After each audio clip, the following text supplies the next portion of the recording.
नमस्कार। साहित्यिक talk with गरिमा में आप सभी का स्वागत है।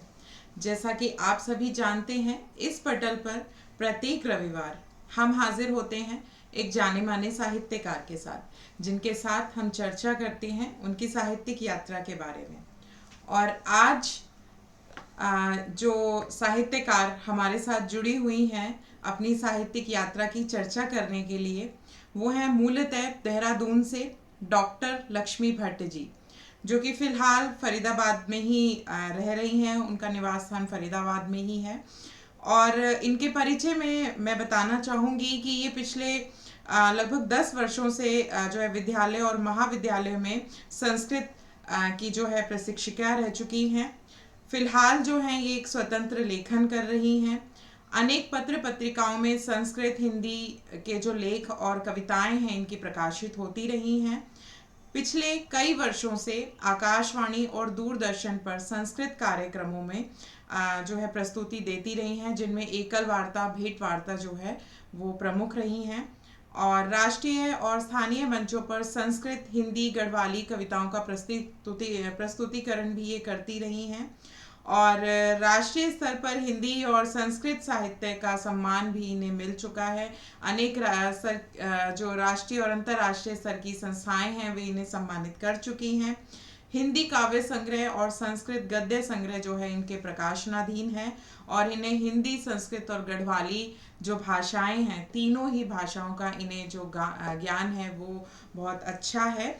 और अब जो है हम आपका जो है हमारे मंच पर डॉक्टर लक्ष्मी भट्ट जी का हमारे मंच पर बहुत बहुत स्वागत करते हैं। और दो पंक्तियां कहना चाहूँगी कि आप आए हैं तो चांदनी सी बातें होंगी। आप आए हैं तो चांदनी सी बातें होंगी, जमी पे चांद कहाँ हर रोज उतरता है। तो डॉक्टर लक्ष्मी भट्ट जी, आपका हमारे मंच पे बहुत बहुत स्वागत है। आपने अपना कीमती समय हमें दिया और हमारे साथ जो है अपनी साहित्यिक यात्रा की चर्चा करने के लिए आप आज उपस्थित हैं। इसके लिए हम आपके बहुत बहुत आभारी हैं। जी, धन्यवाद गरिमा जी। जी मैम। आज आपने मुझे अवसर दिया इतना अच्छा कि मैं अपने कुछ विचार इस मंच पर रखूं।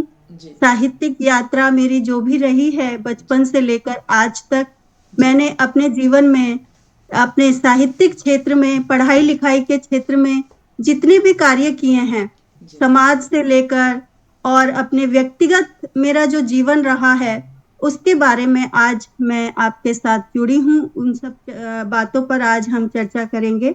जी तो मुझे बहुत अच्छा लग रहा है कि आपने आज मुझे इतना सुअवसर दिया है ये सब बताने के लिए।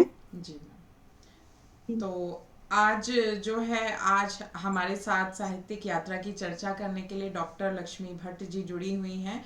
और हम जो है इस चर्चा की ओर आगे बढ़ते हैं। पहला प्रश्न जो है वो मैं सभी साहित्यकारों से पूछती हूँ, क्योंकि ये प्रश्न बिल्कुल वाजिब है कि हम जानना चाहेंगे कि आपकी ये जो पूरी साहित्यिक यात्रा है इसकी शुरुआत किस प्रकार हुई, आप लेखन की दुनिया में किस प्रकार आई।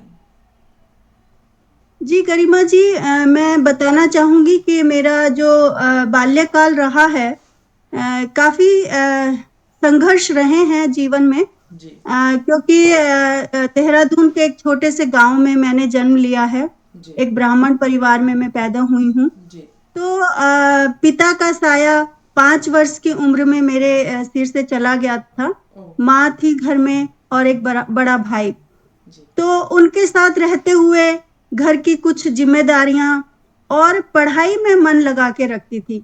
मेरी माँ हमेशा कहती थी कि बेटा, पढ़ाई बहुत जरूरी है जीवन में। अब तुम्हें जो भी करना है, एक तुम्हारे पास पढ़ाई एक ऐसा माध्यम है जिससे कि सब कुछ हासिल किया जा सकता है।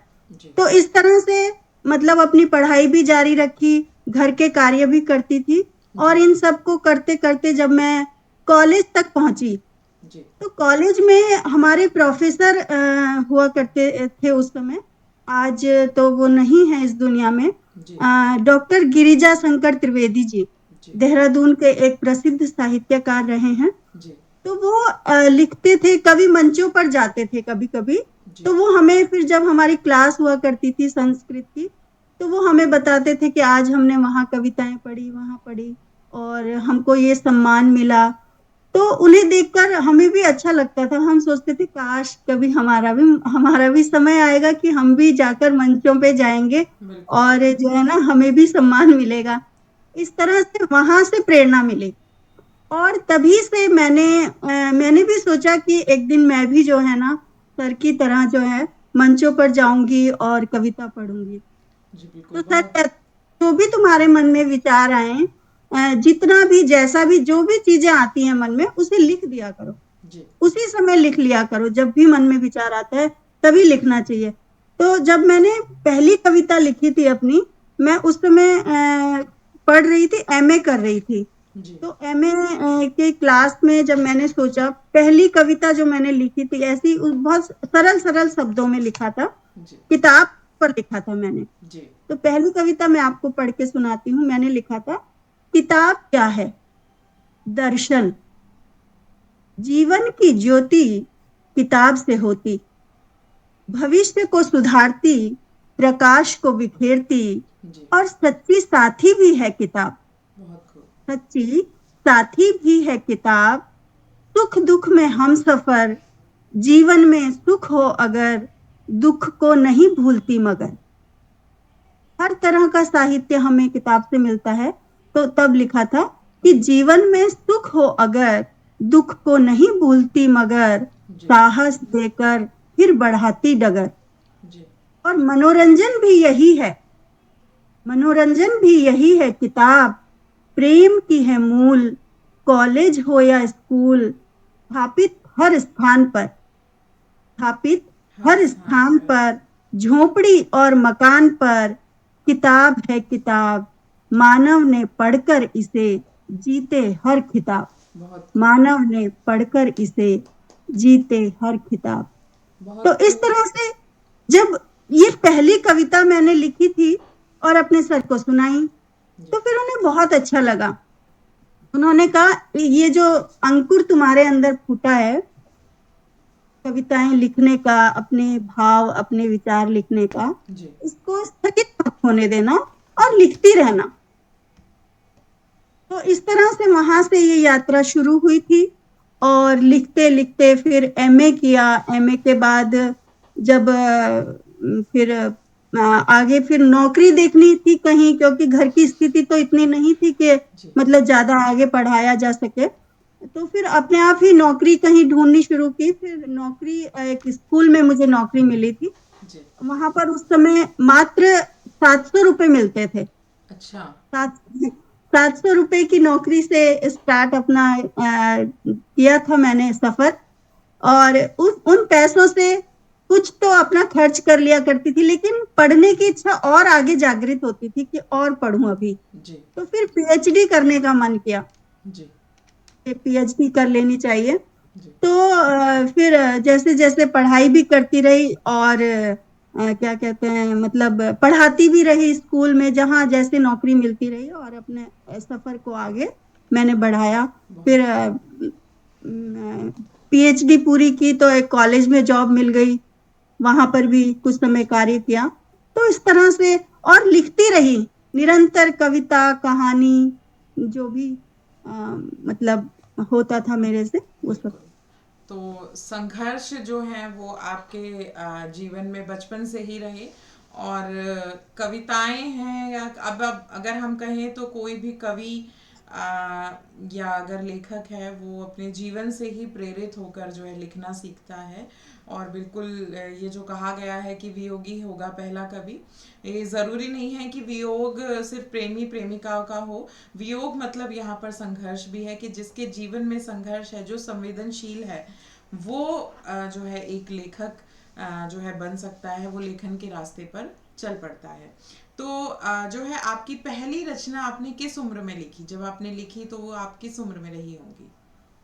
लगभग अब ये देखिए, मैं एमए कर रही थी तो उस समय मेरी उम्र रही होगी 21-22 वर्ष की अवस्था थी तब। जी। और तब मैंने ये पहली कविता लिखी थी। जी। इसके बाद जब संस्कृत से एमए किया तो संस्कृत से ही पीएचडी किया मैंने। फिर कुछ मैं संस्कृत सॉरी। संस्कृत के कार्यक्रमों में जाने लगी। जी गरिमा जी, जी जी जी संस्कृत के कार्यक्रमों में जाने लगी। जी। वहां पर फिर विद्वानों से मुझे प्रेरणा मिलती रही, विद्वान मिलते रहे, तो जी। मैंने संस्कृत में भी लिखना शुरू किया। अच्छा। मन करता था, हाँ, जैसे संस्कृत के मंचों पर जाती थी तो संस्कृत के बड़े बड़े विद्वान जो है ना वो कविताएं पढ़ते थे, कवि जी सम्मेलन होते थे या जी कुछ और तरह के सम्मेलन होते थे, तो जी वहां पे संस्कृतज्ञ जो आते थे, तो फिर मेरा मन उत्सुक मन रहा है, जिज्ञासु मन रहा है बचपन से ही। जी और मैंने कहा कि मैं अब संस्कृत में भी लिखूंगी, ये तो मेरी भाषा है। जी अभी तो चलो कुछ कविताएं मैंने हिंदी में लिखी, तो संस्कृत में लिखने का मन हुआ था, तो पहली कविता मैंने एक संस्कृत में लिख डाली। उस जी समय संस्कृत भाषा का काफी ज्यादा प्रचार प्रसार इस तरह से समाज में हो रहा था। लोग ये लगभग रही होगी 2002 या दो तीन चार पांच की बात, जी जिस समय लोग संस्कृत के प्रति ज्यादा उत्सुक हो रहे थे, सीख रहे थे, इसको जन भाषा बनाने की कोशिश की जा रही थी। जी मैंने भी उस दौरान संस्कृत के अनेक मंचों में भाग लिया, लोगों को संस्कृत सिखाया, बच्चों को स्कूलों में केंद्र खोले, कॉलेज में केंद्र खोले थे, तो वहां जाके संस्कृत बोलने का मतलब जिसको कहते हैं ना संस्कृत संभाषण, जी जी वो सिखाया। जी तो तब मैंने एक रचना लिखी थी संस्कृत भाषा में, पढ़ती हूँ मैं आपको। ये मंदाक्रांता छंद में लिखा था कि एषा भाषा परम सरला भारती निर्झराणाम्, एषा भाषा परम सरला भारती निर्झराणाम्, अस्यां चक्रः सरसरचना भारवीर्बाणमाघा, एषा भाषा परम सरला भारती निर्झराणाम्, पेया गेया मृतवचसां त्यन्दिनी निर्झराणाम्, पेया गेया प्यमृतवचसां त्यन्दिनी निर्झराणाम्, देशे देशे प्रचलित गिरां मूलभूता सदेयम्, एषा भाषा परम सरला भारती निर्झराणाम्, बहुत एषा भाषा मुझे लगता है परम कि हमारे सरला। मंच पर जो है आप पहली कवित्री रही हैं जो जिन्होंने हम कहें कि संस्कृत में कविता पाठ किया है। अब तक किसी भी कवि ने जो है हमारे यहाँ मंच पर संस्कृत में पाठ नहीं किया है और बहुत बिल्कुल ही। गरिमा जी, आपने मेरा परिचय ही संस्कृत, हिंदी और जी गढ़वाली के रूप में दिया है, तो मेरा कर्तव्य जी बनता जी है जी कि जी आपको इन बिल्कुल इन पंक्तियों से छूते हुए ले जाऊं अपने साहित्यिक सफर की ओर। बिल्कुल बिल्कुल। तो अब जी। हम अगले प्रश्न की तरफ बढ़ते हैं कि आपके इस पूरे लेखन में आपके परिवार का जो सहयोग है वो कैसा रहा? परिवार का क्या व्यवहार रहा आपके लेखन के प्रति?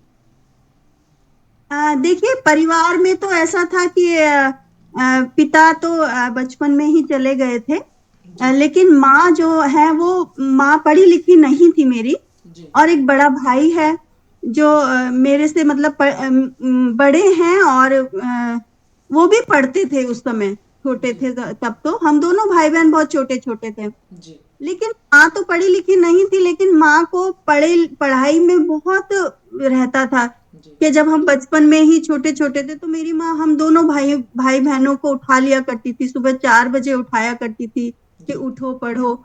और मैं मतलब बचपन से ही 4-5 बजे उठना, पढ़ाई करना, 7-8 बजे तक पढ़ना, फिर अपने घर के कार्य करना और फिर उसके बाद स्कूल चले जाना। जी तो माँ बस इसी रूप में, क्योंकि उनके जीवन में उनको समय नहीं मिला, उनको ऐसी सुविधा नहीं मिली थी, तो वो हमें चाहती थी कि मेरे बच्चे कम से कम आगे बढ़ें और इनको ऐसे दिक्कतों का सामना ना करना पड़े जिस तरह से उन्होंने झेल लिया था अपनी लाइफ में। जब जी पिताजी का साया चला गया तो एक होता है, एक माँ अकेले, वो तो अच्छा था कि घर अपना था हमारा, अपनी जमीन थी, अपने सब कुछ था, तो इसलिए ज्यादा दिक्कत नहीं आई। लेकिन माँ हमेशा ये कहती थी कि बेटा अगर पढ़े लिखे रहोगे तो कहीं भी कुछ भी कर लोगे। जी अगर जीवन में कहीं कोई दिक्कतें आई शादी के बाद या शादी जी के पहले, जी तो पढ़ा लिखा व्यक्ति अपने आप को संभाल लेता है, जी अपने घर को, अपने आप को। तो ऐसे करके फिर उनसे प्रेरणा मिली, उनका सहयोग यही रहता था। फिर जी बाद बाद में जैसे जैसे बड़े हुए थोड़ा अपने आप को भी संभालने का अवसर मिलता रहा कि हाँ, पढ़ाई सबसे बेस्ट है और इसी को लेकर आगे चलना है।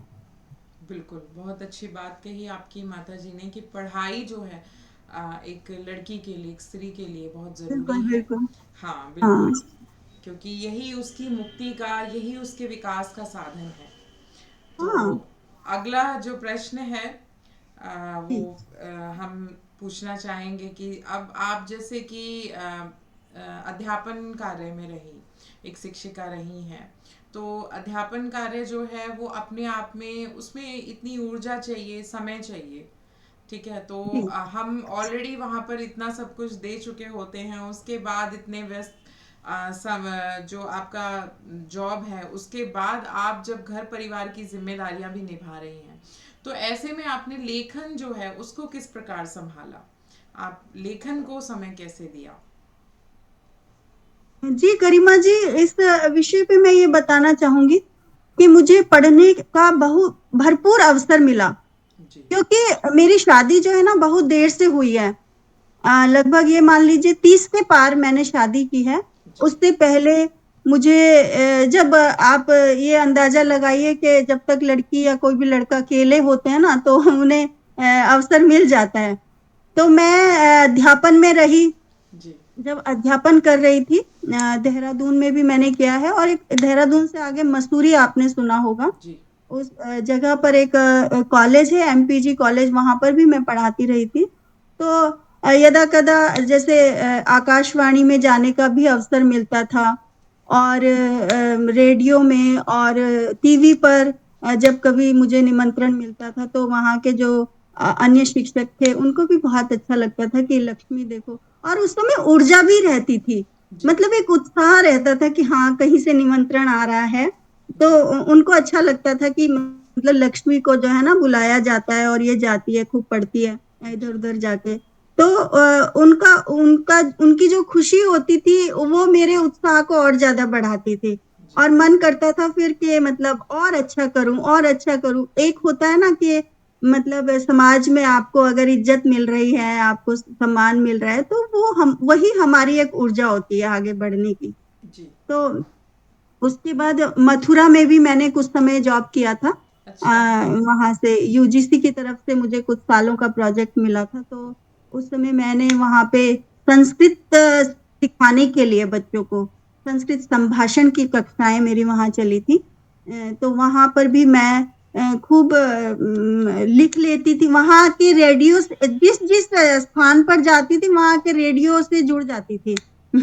और काफी मतलब मुझे अवसर मिलता था अपनी संस्कृत वार्ताएं करने का रेडियो स्टेशन पे जाके। जी तो वहां जाकर भी मुझे काफी अच्छा लगता था और खूब अवसर मिल जाता था। उसके बाद मैं यही कार्य होता था कॉलेज में जाके कि बस कॉलेज के बच्चों को पढ़ाओ, उसके बाद घर में जब आओ तो अपना लिखना पढ़ना शुरू हो जाता था। फिर जी दूसरे दिन की तैयारी या फिर कुछ अपनी कविताएं लिखो, कहीं से निमंत्रण आ जाए तो फिर उस विषय को लिखो, उस पाठ को लिखो। वही सब ऐसे ही ये सब हुआ है उस बिल्कुल। बहुत दौरान। बहुत अच्छा सफ़र रहा है आपका लेखन को लेकर के।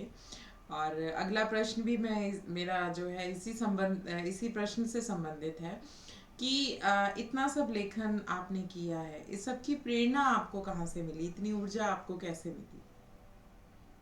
मैंने बताया आपको कि एक तो प्रेरणा तो मुझे वहां से मिल गई थी कॉलेज से ही। जब मैं अपने गुरुजनों को देखती थी कितने सम्मानित होते हैं तो मेरा मन भी करता था कि काश मैं भी कभी सम्मानित हूँ। और जी भगवान की ऐसी कृपा रही कि खूब सम्मान मिला, जी खूब मतलब खूब अवसर मिले मुझे, मतलब जुड़ने के संस्थाओं से और मंचों पर जाने के खूब अवसर मिले। जी और और प्रेरणा और ऊर्जा वहीं से जागृत होती है गरिमा जी। जी मतलब बिल्कुल। जब आप अच्छा कार्य करते हो ना कुछ, तो समाज आपको अच्छा अच्छा कहेंगे, सब लोग अच्छा कहेंगे।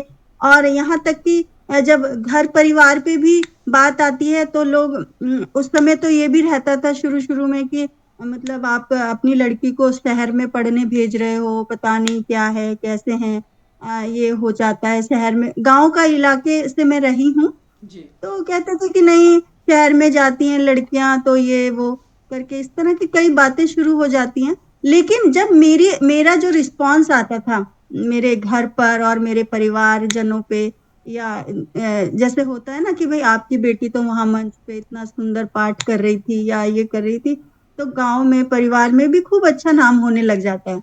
तो जी इससे जो है ना मतलब समाज में एक अपने आप ही एक इज्जत बढ़ने लग जाती है, और जो वो बढ़ती हुई इज्जत होती है ना वही हमें और प्रेरित करती है जी अच्छा कार्य करने के लिए।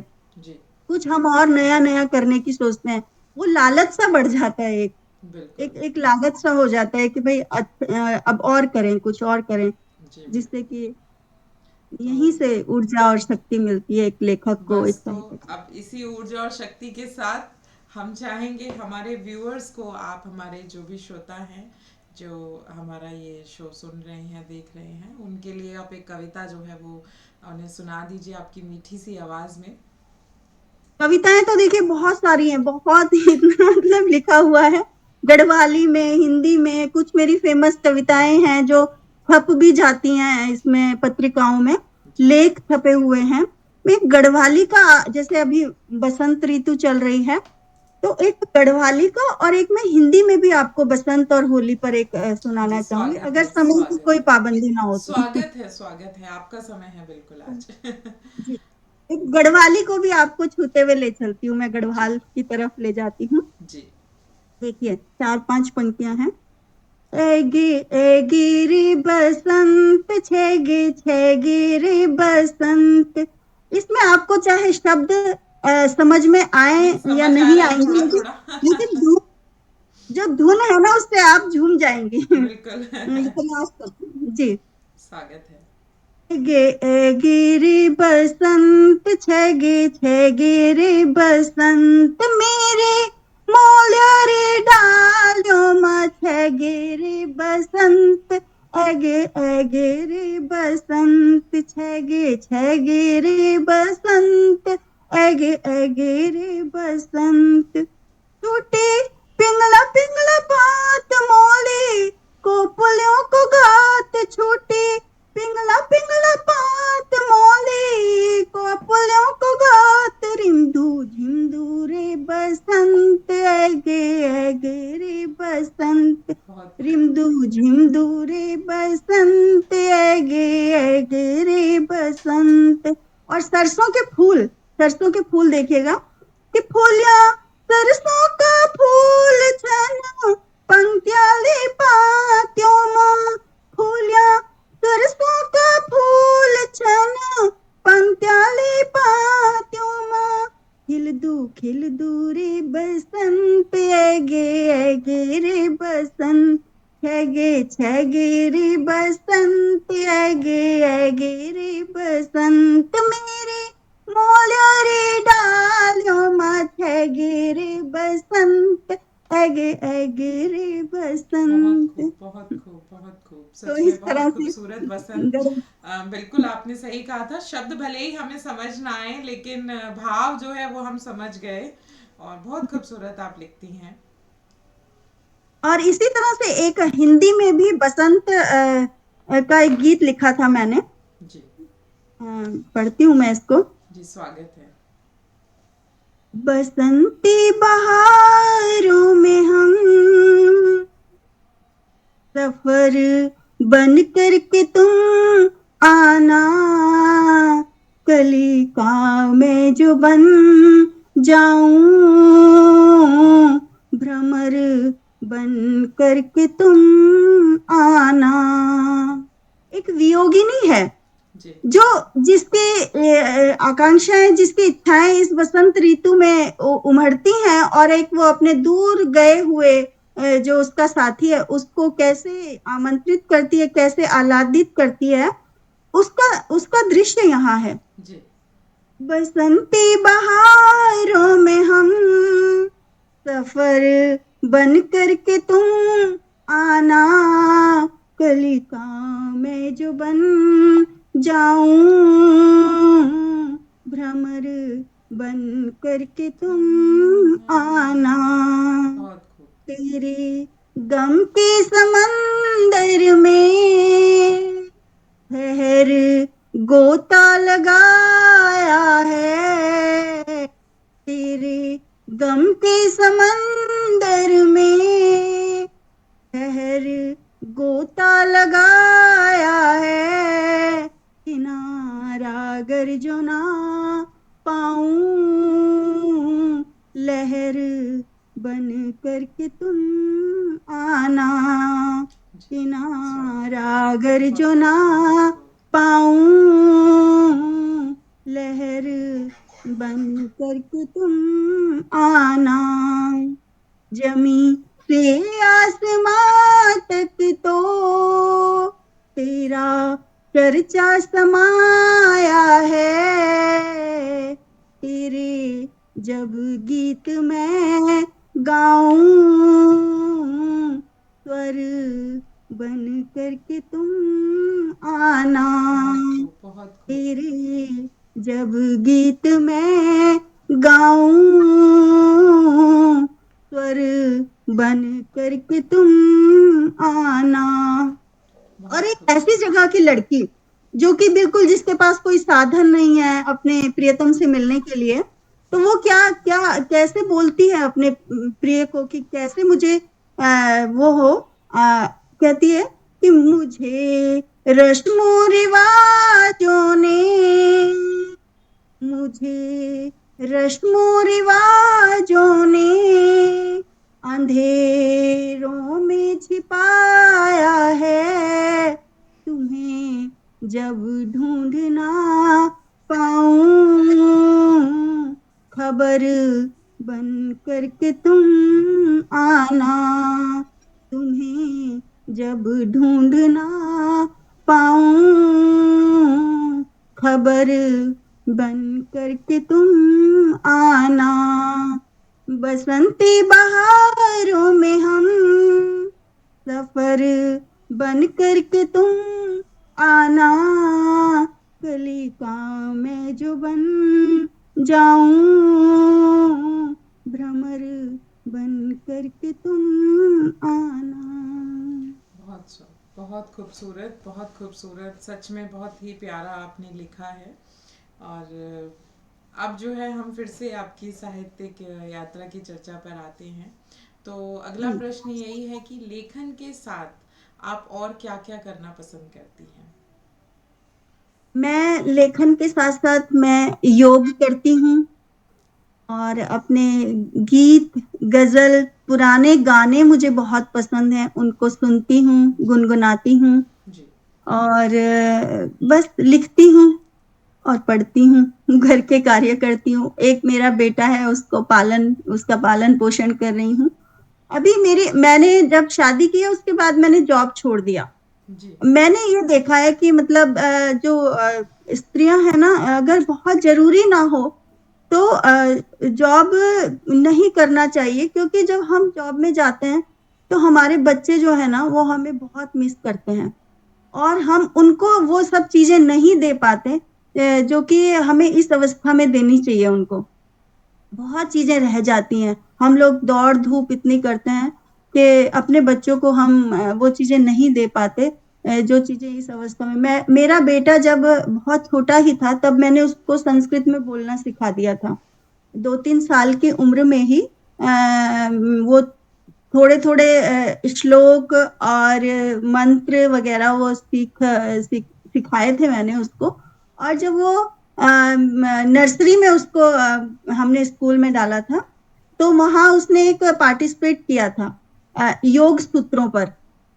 तो मैंने उसको योग दर्शन के सूत्र सिखाए थे, उसने इतना अच्छा वहां पे अपना परफॉर्मेंस किया था कि बहुत उसको लोगों ने प्रोत्साहित किया और काफी अच्छा उसका रहा।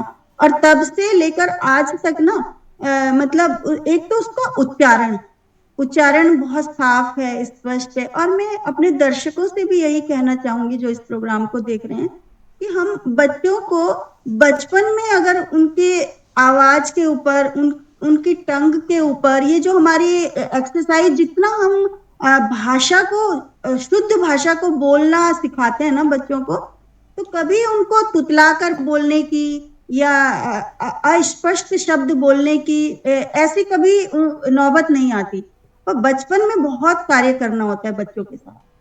तो यही कहना चाहूंगी कि मैंने इतनी पढ़ाई करने के बाद भी काफी जगह से मुझे ऑप्शन मिलते रहे थे, लेकिन मैंने कुछ टाइम सोचा कि मैं अपने बच्चे को दूं। जी। के बहुत बीच ही में, अच्छी बात हाँ, जो ये उसको कही। पालते उसको पालते पालते बस जो मेरा घर में टाइम रहता था उसमें मैं लिखती रहती थी जी। सारे विचार अपने, जो भी मेरा बहुत कार्य होता खूबसूरत, था। बहुत अच्छे विचार रहे हैं आपके, और आपने अपना पूरा समय आप अपने बच्चे को देना परिवार। चाहती हैं, और आपने अपना पूरा समय अपने बच्चे को दिया है, और बहुत अच्छी परवरिश आप कर भी रही हैं। इसके लिए आपको बहुत बहुत शुभकामनाएं। तो इसके साथ ही अब अगला प्रश्न जो है, हम आपकी जो लेखनी है उससे संबंधित करना चाहेंगे कि आपका जो लेखन है वो मुख्यतः किन विषयों पर आधारित है, कौन कौन से विषय जो हैं उससे संबंधित होते हैं। मेरे विषय जो है ना, मैं ज्यादातर साहित्यिक रूप से साहित्य मैंने पढ़े हैं, हिंदी साहित्य, संस्कृत साहित्य वगैरह। तो साहित्यिक रहा है, परिवार के संबंध में लिखती हूँ। जी। समाज में आने वाली विसंगतियां, जो बुरा बुरा दिखता है समाज में, उन पर अपनी कविताएं चर्चा कर लेती हूँ। जी। और अध्यात्म में भी मेरी बहुत रुचि है। आध्यात्मिक बातों को लिखती हूँ, आध्यात्मिक चीजों को जो मतलब मेरा रुझान रहता है, जो मुझे समझ में आता है, और अध्यात्म की ओर जुड़ी बातें भी मैं अपने साहित्य में लिखती रहती हूँ।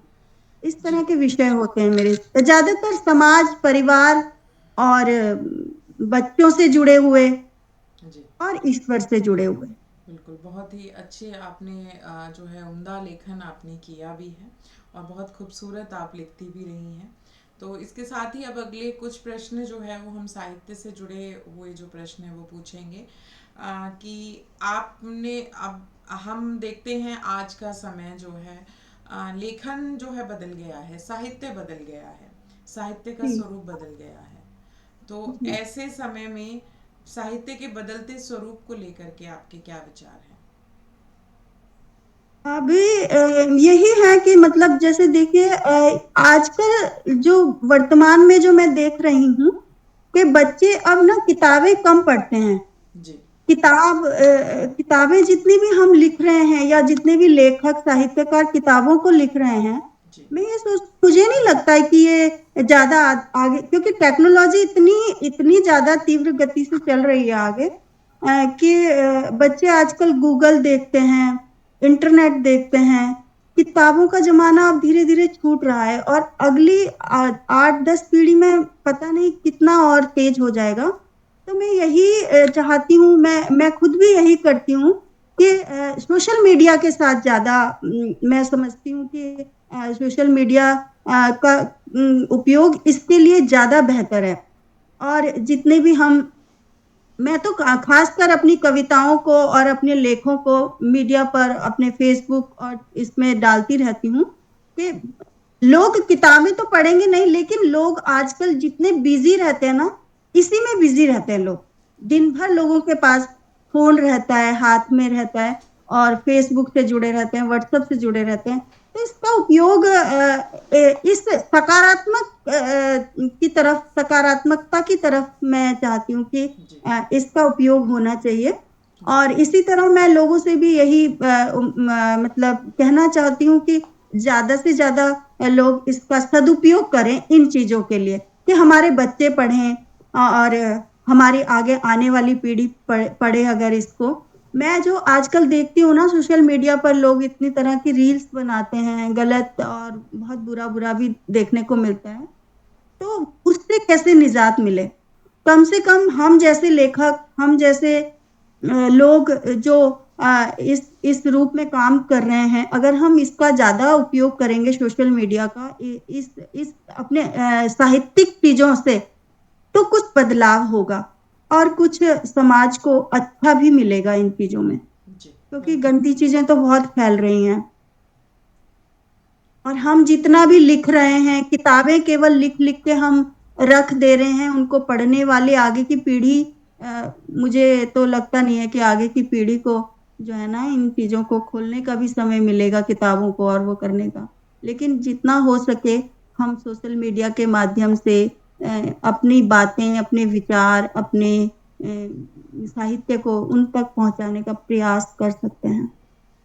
जी, बिल्कुल, बहुत ही अच्छी बात आपने कही है।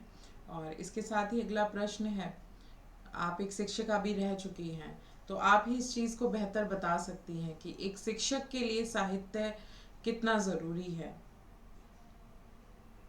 जी, ये आपने बहुत ही अच्छा प्रश्न पूछा है कि साहित्य देखिए साहित्य समाज का दर्पण है ना? और शिक्षक जो है ना वो शिक्षा देता है बच्चों को।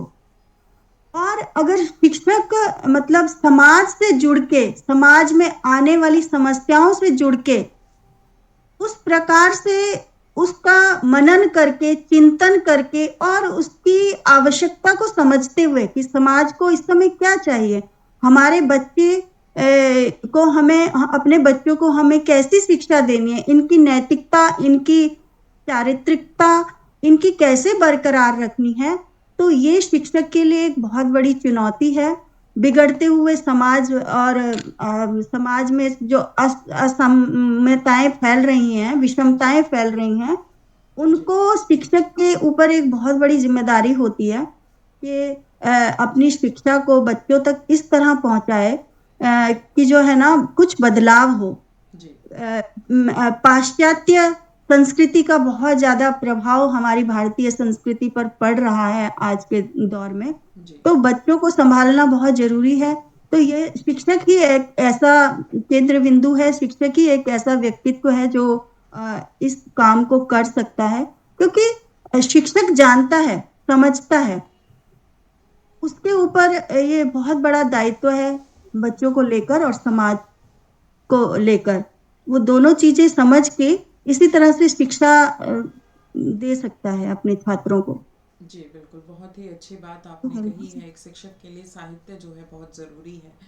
तो अगला प्रश्न जो है हम नए साहित्यकारों से संबंधित जो है हम पूछना चाहेंगे कि आज के समय में अगर हम देखते हैं, लेखक बनना जो है वो बहुत मुश्किल नहीं रह गया है।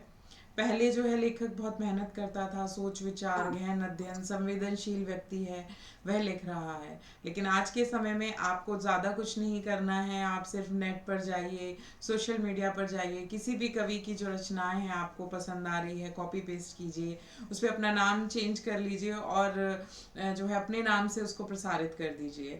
तो लेखक बनना जो है वो इतना मुश्किल नहीं रह गया है। तो ऐसे में ये जो साहित्यिक चोरी जिसे हम कह सकते हैं, ये बढ़ रही है।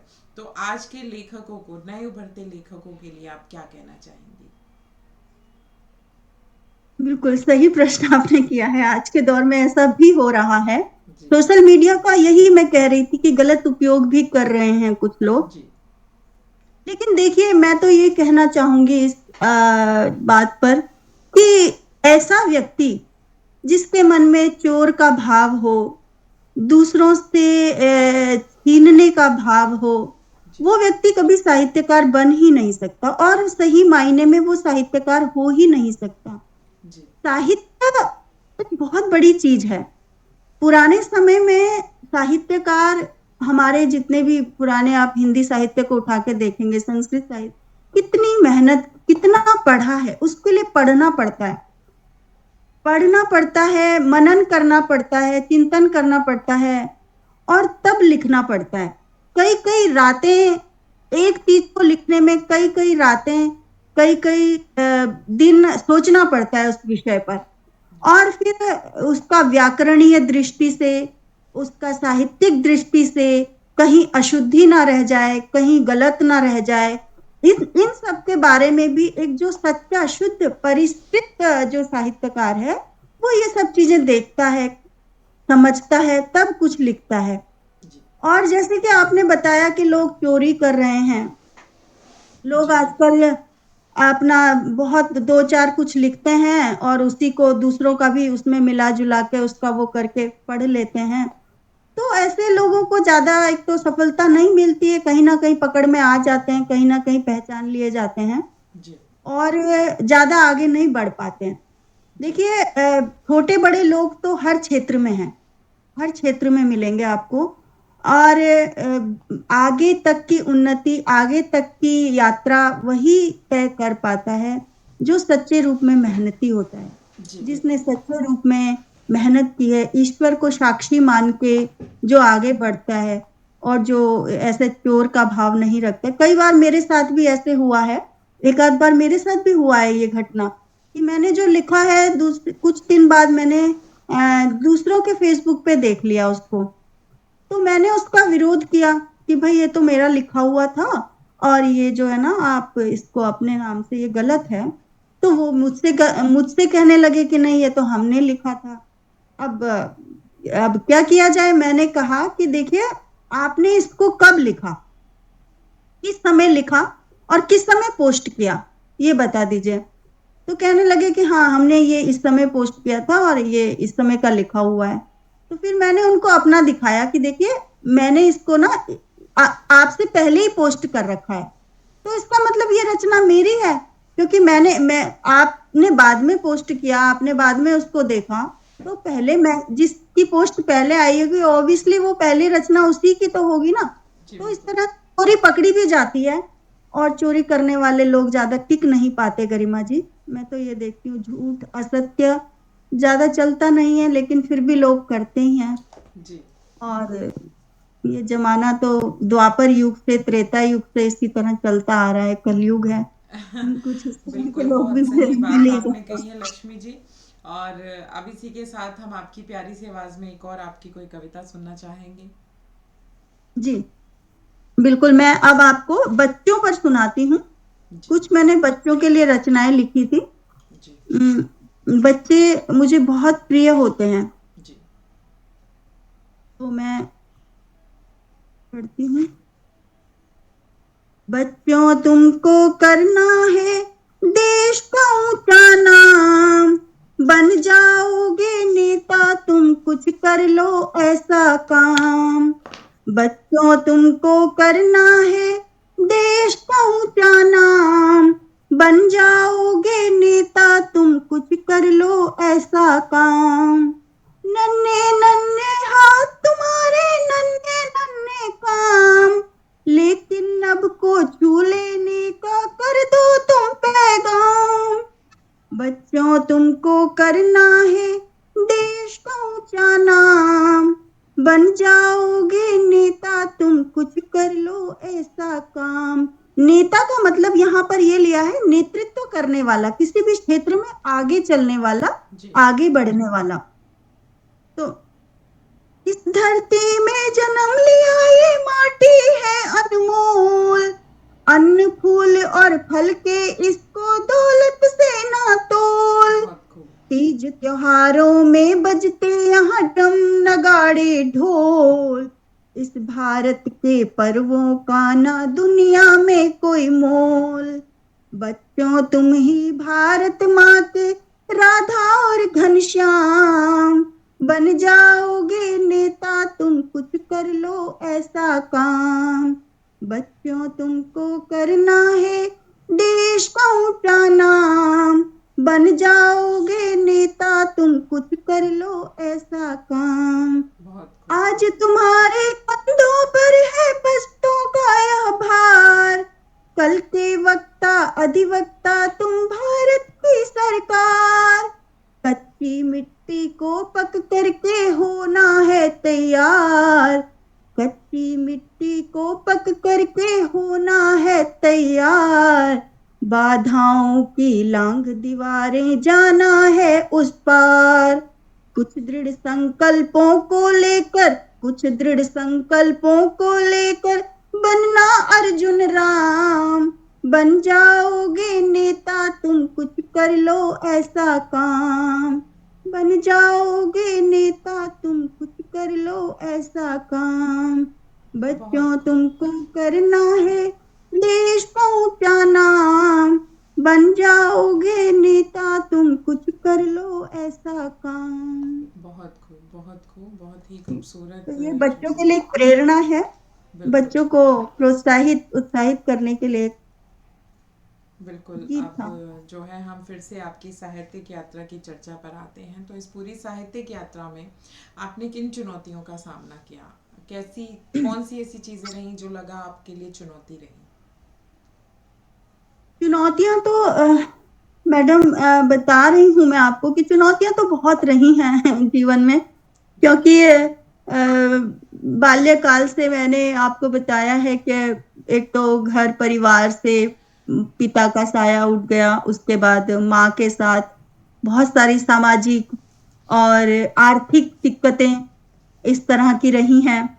जी। लेकिन मैंने ये देखा था कि अगर मन में कुछ उत्साह हो आगे बढ़ने का, जी। आगे चलने का, जी। मैं जिस समाज से आती हूँ, जिस परिवार और जिस गांव से आती हूँ, वहां पर मतलब पढ़ पाना लड़कियों का, मेरे साथ में रहने वाली जो दूसरी लड़कियां थी वो मतलब इतनी ज्यादा नहीं आगे कहीं उनका नाम हो पाया, ना आगे ज्यादा पढ़ पाई, बस 10वीं 12वीं तक करके उनके माता पिता के द्वारा शादियां कर दी गई और वो केवल अपने घर और परिवार तक ही सीमित रही हैं। जी। वहां से निकल के ऐसे गांव और ऐसे समाज से निकल करके अपना एक अलग पढ़ाई के क्षेत्र में और साहित्यिक क्षेत्र में जो मेरे सामने बातें रही हैं, लेकिन मैंने ये देखा है कि धैर्य रखना चाहिए। जी। कभी भी किसी भी चीज का आपको जो प्रतिफल मिलता है ना, उसके लिए धैर्य बहुत जरूरी है। जी। मेरे समय में मेरे साथ जो पढ़ने वाली कुछ लड़कियां ऐसी थी जिन्होंने थोड़ी पढ़ाई करके जल्दी से शादी कर ली, लेकिन मेरे को ये लगता था कि मुझे और पढ़ना है अभी, और पढ़ना है। और शादी वगैरह विवाह वगैरह के लिए कुछ बहुत सारे रिश्ते वगैरह आते रहते थे घर पे, लेकिन मेरी प्राथमिकता ये रहती थी कि नहीं, अभी और पढूं और पढूं। उसके बाद ये शादी जो मेरा सेकंड स्टेप रहता था कि इसके लिए बाद में सोचूंगी। जी। तो इस तरह की बहुत सारी चुनौतियां रहती थी। फिर जब लिखती पढ़ती थी तब भी मतलब इतना कहाँ जाएं पढ़ने के लिए और कैसे मटेरियल इकट्ठा करें, कहाँ से होगा, कई चीजें आती थी, दूर दूर कभी जाना होता था तो अकेले कैसे जाएं, अकेले जाने में घबराहट होती थी। मुझे याद है एक बार की कि जब मुझे एक कार्यक्रम के दौरान दिल्ली आना पड़ा देहरादून से, तो बहुत डर लग रहा था कि मैं अकेली, जी। और दिल्ली आई थी तो ऐसे लग रहा था कि पता नहीं मतलब बहुत बड़ी चीज थी उस समय दिल्ली आना। और मैं अकेली थी, छोटी ही थी जब मतलब मैंने एमए कर लिया था, पीएचडी कर रही थी। तो वहां पर एक गुरुकुल था जिसमें मैं पढ़ाती थी। तो वहां की एक अम्मा जी रहती थी दिल्ली की। तो उनको मैंने उनसे पूछा कि अम्मा जी आप कब दिल्ली जाएंगे? तो उन्होंने बताया कि मैं तब जाऊंगी। तो मैंने कहा कि मैंने उनका साथ पकड़ लिया, मैंने कहा जाऊंगी तो इन्हीं के साथ जाऊंगी।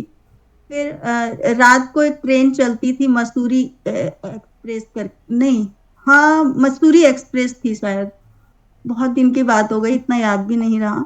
तो बस मैं उनका ही साथ पकड़ के फिर जब दिल्ली आई, दिल्ली उस समय मेरे लिए ऐसा था कि मतलब एक बड़ा शहर, और गांव की मैं छोटी इतनी छोटी सी लड़की, अज्ञानी सी, कुछ जानती भी नहीं थी। तो फिर एक बार आई, फिर दोबारा जब आने का मौका मिला तब इस तरह धीरे धीरे साहस बढ़ा आने का। और एक बार तो अकेली आई थी तो दिल्ली के बस स्टॉप में आकर जहाँ जाना था वहाँ का ऑटो वाले जैसे होते हैं ना, बहुत सारे आ जाते हैं कि मैडम कहाँ जाना है, कहाँ जाना है। तो मैं डर गई, कितने सारे ऑटो वाले आ रहे हैं। और मैंने क्या किया, मैंने इस डर के कारण से फिर मैं उसी बस में बैठी और वापस ही देहरादून चली गई। मैं आगे ऑटो में बैठी नहीं कि मतलब उस दिन मैं अकेली थी, हालांकि मैं 2 3 बार पहले आ चुकी थी, लेकिन किसी के साथ आती थी।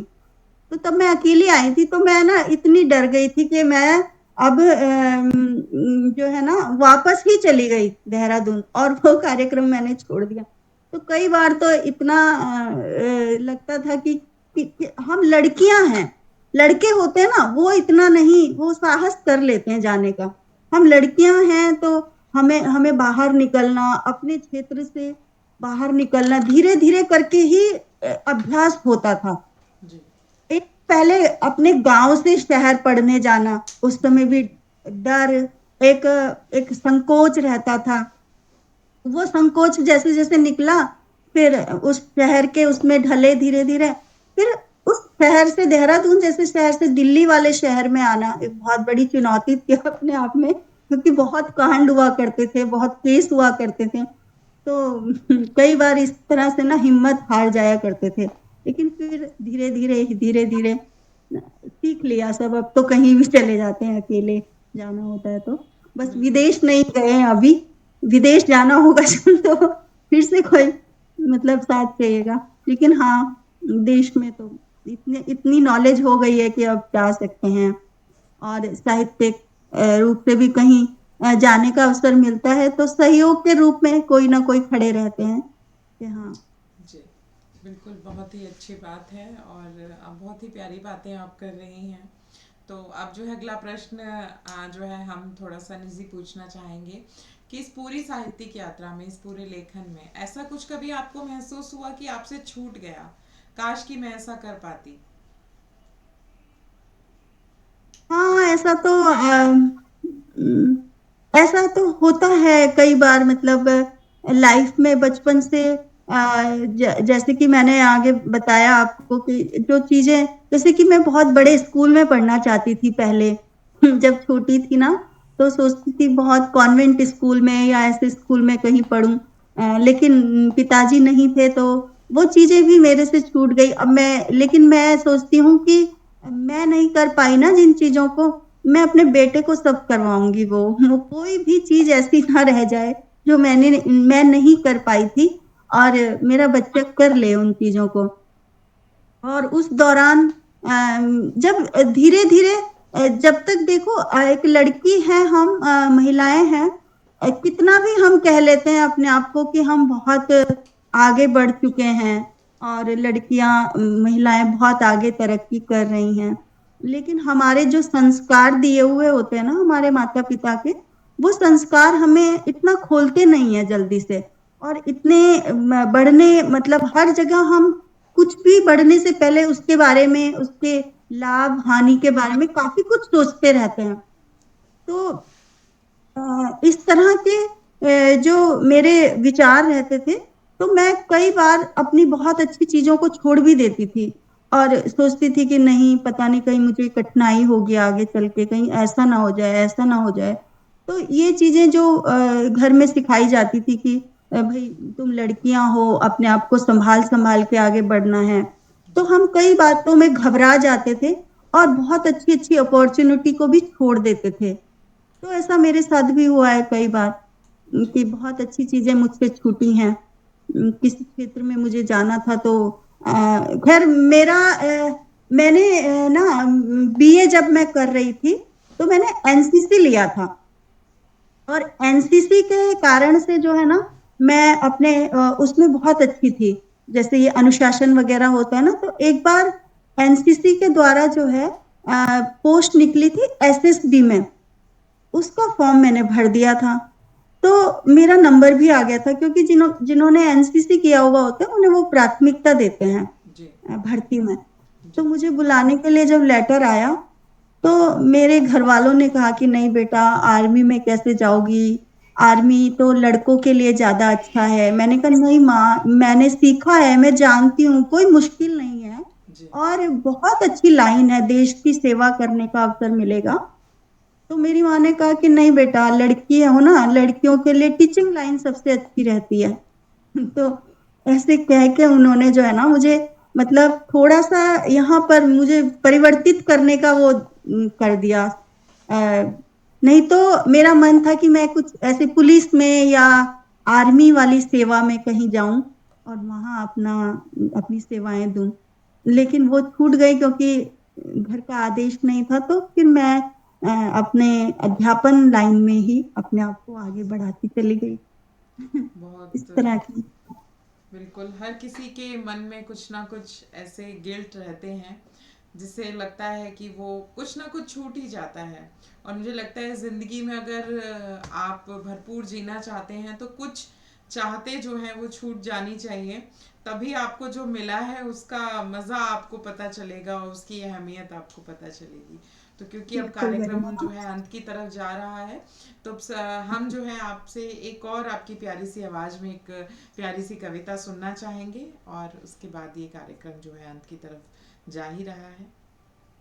जी गरिमा जी, आपको बताना चाहूंगी कि जब वैवाहिक जीवन शुरू किया जी। तो मेरे जो पति हैं वो भी लेखन से जुड़े हुए हैं, वो भी कवि हैं। जी। और उन्होंने तो विदेशों की यात्रा भी की है, कनाडा और अमेरिका, जापान वगैरह भी वो गए हैं। जी। योग के अध्यापक हैं। तो उनके साथ जब मेरा संयोग हुआ, मेरा विवाह बंधन में मैं जब बंधी, तो विवाह के बाद मैंने एक कविता लिखी जी। अपने वैवाहिक जीवन से जुड़ी हुई, समझ लीजिए आप। उसको ही मैं यहाँ प्रस्तुत करना चाहूंगी अभी। जी। तुम्हारे मन की खुशी के क्षण ये, तुम्हारे मन की खुशी के क्षण ये, सुखद है जीवन बता रहे हैं। मधुर मिलन को फिर याद करके, मधुर मिलन को फिर याद करके, उन्हीं पलों को बुला रहे हैं। तुम्हारे मन की खुशी के क्षण ये, सुखद है जीवन बता रहे हैं।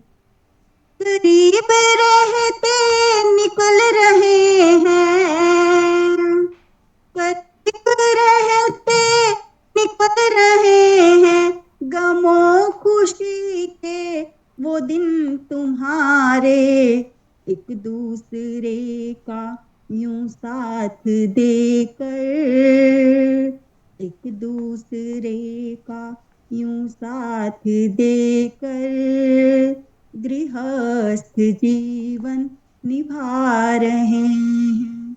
मधुर मिलन को फिर याद करके, मधुर मिलन को फिर याद करके, उन्हीं पलों को बुला रहे हैं। तुम्हारे मन की खुशी के क्षण ये, सुखद है जीवन बता रहे हैं। और कुछ क्षणों के लिए गरिमा जी, मैं आपको भी आपके उस उन क्षणों पर ले जाना चाहूंगी। याद कीजिएगा अपने उन क्षणों का, कि स्वागत है। बहारों फूलों नव पल्लवों तुम, बहारों फूलों नव पल्लवों तुम, संयोग श्रृंगार को बनाओ। चुनर ओ साड़ी वो देखो लाकर, चुनर ओ साड़ी वो देखो लाकर, दुल्हन को अपनी सजा रहे हैं। मधुर मिलन को फिर याद करके, मधुर मिलन को फिर याद करके, उन्हीं पलों को बुला रहे हैं। तुम्हारे मन की खुशी के क्षण ये, सुखद है जीवन बहुत। बता रहे हैं। लाखों बधाइयाँ हम आज दे दें, लाखों बधाइयाँ हम आज दे दें, रहे जोड़ी सदा सलामत, इन्हीं दुआओं के साथ हम सब दिया बाती जला रहे हैं। बहुत। मधुर मिलन को फिर याद करके, मधुर मिलन को फिर याद करके, उन्हीं पलों को बुला रहे हैं। तुम्हारे मन की खुशी के क्षण ये, सुखद है जीवन बता रहे हैं, सुखद है जीवन बता रहे हैं। बहुत खूबसूरत आपकी कविता। और सच में बिल्कुल आपने पुरानी यादों में जो है पहुंचा दिया। और इसके साथ ही अब हम चाहेंगे कि हमारे जो भी दर्शक हैं, जो भी इस समय हमें देख रहे हैं, उनके लिए दो शब्द आप कहें। जी, मैं यही कहना चाहूंगी कि आप सभी, आज आपने मुझे सुना और इतने प्रेम से आप लोग सुन रहे होंगे, जहाँ जहाँ से भी सुन रहे होंगे, सभी को मैं धन्यवाद कहूंगी। और मेरी कविताओं से आपको जो भी इसमें अच्छा लगा होगा या जैसे भी आप बताइएगा। और सभी को ये कहना चाहूंगी कि कुछ ना कुछ आप सभी लिखें, अपने विचार, अपनी भावनाएं, अपने गुण, अपने दोष जो भी हैं, हमें लिखने चाहिए। लिखने से हमारा जो है ना अपना मतलब ज्ञात होता है हमें कि हमारे अंदर कभी कभी बुराइयां भी होती हैं। उन बुराइयों को भी हम लिखते हैं तो हमें हमारे सामने आ जाता है कि ये आगे नहीं होना चाहिए, दोबारा नहीं होना चाहिए। तो इसी तरह से अगर लिखते रहेंगे तो बच्चों को भी प्रेरणा मिलेगी, आगे दूसरे समाज को भी प्रेरणा मिलेगी। और जो हम हमसे कुछ छोटे हैं, हमसे कुछ जानना चाहते हैं, उनको भी हम कुछ अच्छा सिखा सकते हैं लेखन और पठन के माध्यम से। जी, बहुत खूबसूरत। और अब जो है मैं हमारे मंच की तरफ से आपका बहुत बहुत आभार प्रकट करना चाहती हूँ। आपने इतना कीमती समय हमारे मंच को दिया, अपनी साहित्यिक यात्रा की जो भी यादें हैं, जो भी चीज़ें हैं, वो हमारे साथ शेयर की, साझा की। उसके लिए हम बहुत बहुत आभारी हैं। और इस हमारे हृदय की गहराइयों से आपका बहुत बहुत आभार, बहुत बहुत धन्यवाद। और आपके लिए कुछ पंक्तियां कहना चाहूंगी कि कुछ परिंदे उड़ रहे हैं आंधियों के सामने। कुछ परिंदे उड़ रहे हैं आंधियों के सामने, उनमें ताकत ना सही पर हौसला होगा ज़रूर। कुछ परिंदे उड़ रहे हैं आंधियों के सामने, उनमें ताकत ना सही पर हौसला होगा ज़रूर। और इसी तरह आगे बढ़ते रहे तो देखना, इसी तरह आगे बढ़ते रहे तो देखना, तय समुंदर तक एक दिन फासला होगा ज़रूर। तय समंदर तक एक दिन फासला होगा ज़रूर। बहुत बहुत वाह, क्या धन्यवाद। बात है। आज वाह, आप हमारे मंच पर जुड़ी, हमें बहुत ही खुशी हुई। और बहुत ही प्यारी सी जो यात्रा है उसकी आपने चर्चा की। बहुत सी प्यारी प्यारी कविताएं अपनी मीठी सी आवाज़ में आज हमारे व्यूअर्स को, जो हैं, जो भी हमारे श्रोतागण हैं, दर्शकगण हैं, सुन रहे हैं, उनको बहुत आनंद की प्राप्ति हुई होगी। और इसके साथ ही अब जो है हम एक बार फिर से आपका आभार प्रकट करते हैं और अपने जो भी दर्शक हैं, श्रोतागण हैं, उनसे हम विदा लेते हैं अगले रविवार तक के लिए, जहां फिर से हाजिर होंगे एक जाने माने साहित्यकार के साथ, जिनके साथ हम चर्चा करेंगे उनकी साहित्यिक यात्रा के बारे में। तब तक के लिए स्वस्थ रहिए, मस्त रहिए। और हमारा प्रोग्राम आपको कैसा लगा कृपया कमेंट और बहुत लाइक बहुत करके ज़रूर धन्यवाद सभी। बताइएगा। और सभी जो है स्वस्थ रहिए, मस्त रहिए। धन्यवाद।